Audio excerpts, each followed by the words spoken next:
Hello guys, do you know that your Android phone is tracking you and listening to everything you say over the phone?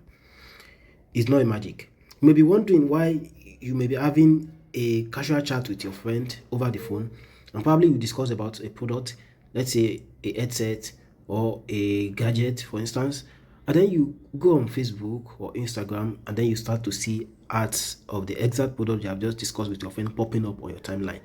It is actually not a magic. Your Android phone is listening to every single thing you say and they are tracking you.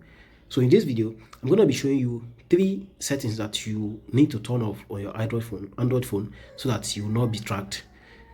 And then kindly know that these settings are automatically turned on every Android. So you have to turn them off in order to avoid being tracked. So let's dive in. First of all, you click on the settings.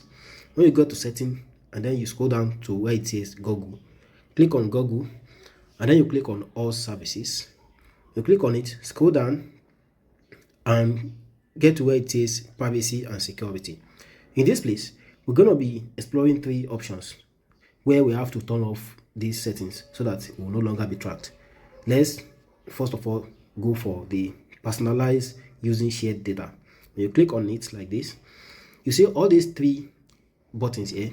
You have to turn them off so that your phone will browse faster, saves your battery, and then they will no longer be able to track you when you are browsing on your phone. So I'm turning off all the maps, Gmail, and co. So when you turn them off, that's the first step we have to take. And then you go back and then you go to usage and diagnostics. Click on that and then also turn it off, usage and diagnostic. When you turn this off also, it will also help you to minimize your battery usage and let your phone to perform more efficiently. And then lastly, you come to the main part where we want to turn off every ad. So you click on ads.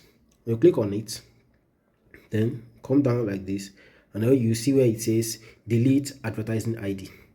So you click on delete advertising ID and then you delete it. Now when you have deleted it, you can get new advertising ID here. What this does is that it does not keep your data so that it can track you based on your previous usage over your phone. So you can click on get new advertising ID and then you click on confirm. So new advertising ID has just been created for you. So the previous chat you've had, you will no longer be tracked on them. That's how to go about that. If you enjoyed this video, kindly subscribe to my channel, turn on the notification button so you can be notified when I post my next video. Thank you and have a good day.